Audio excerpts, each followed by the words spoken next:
नमस्कार, मी पंजाब डक. आज आहे 13 मे 2026.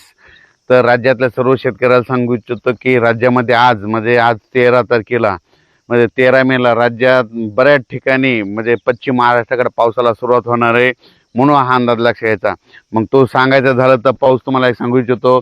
अहिल्यानगर जिल्हा, पुणे जिल्हा, नाशिक जिल्हा, त्याच्यानंतर कोकणपट्टी, घाटमाता, त्याच्यानंतर महाबळेश्वर, सातारा, सांगली, सोलापूर, कोल्हापूर, त्याच्यानंतर लातूर, बीड, धाराशिव, परभणी, जालना, संभाजीनगर ह्या पट्ट्यामध्ये आज सांगायचं झालं तर 13, 14, 15च्या दरम्यान पाऊस येणार आहे, म्हणून हा अंदाज लक्षात घ्यायचा.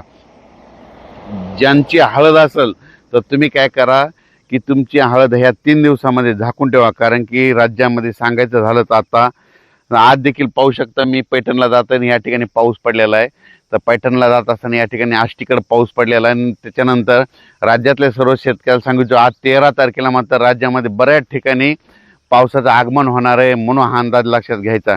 हे पाऊस तुम्हाला सांगू इच्छितो की आजचा पाऊस मग पुण्याकडे पडणार आहे, नाशिककडे देखील आहे, अहिल्यानगर भागात देखील आहे, अकोले, जुन्नर, सिन्नर, त्याच्यानंतर कोकणपट्टीकडे आहे, कोकण घाटमाथ्यावर जरा जास्त पाऊस पडणार आहे, सातारा, सांगली, सोलापूर, कोल्हापूर, पुणे ह्या पट्ट्यात देखील चांगला पाऊस पडणार आहे, म्हणून हा अंदाज लक्षात. आज बऱ्याच ठिकाणी जवळजवळ सांगायचं झालं तर आज 13, 14 आणि 15 तारखेपर्यंत राज्यामध्ये पश्चिम महाराष्ट्राकडे जरा जास्त पावसाचा असणार आहे.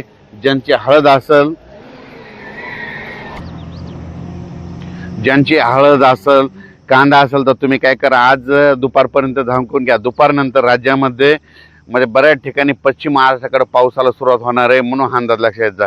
पश्चिम महाराष्ट्राकडे सांगायचं झालं जास्त पाऊस कोल्हापूर जिल्ह्यात पडणार आहे, कर्नाटककडे खूप पाऊस पडणार आहे, म्हणून कर्नाटकच्या शेतकऱ्यांनी देखील अंदाज लक्षात घ्यायचा. सांगायचं झालं तर कर्नाटक मान्सून पूर्व पाऊस आहे.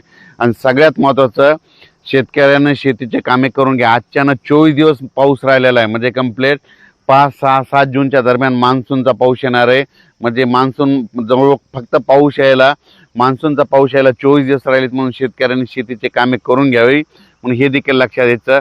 ज्यांच्या हळदी असेल समजा पश्चिम महाराष्ट्रातल्या देखील समजा सांगली जिल्हा, सोलापूर जिल्हा, कोल्हापूर जिल्हा, अहिल्यानगर, जुन्नर, सिन्नर, नाशिक, त्याच्यानंतर संभाजीनगर, जालना जिल्हा, परभणी जिल्हा, लातूर जिल्हा, धाराशिव जिल्हा, बीड जिल्हा, ज्यांच्या हळदी काय असेल तर तुम्ही आज काय करा, दुपारनंतर झाकण्याची तयारी ठेवा. कारण की दुपारनंतर राज्यामध्ये बऱ्याच ठिकाणी पाऊस येणार आहे.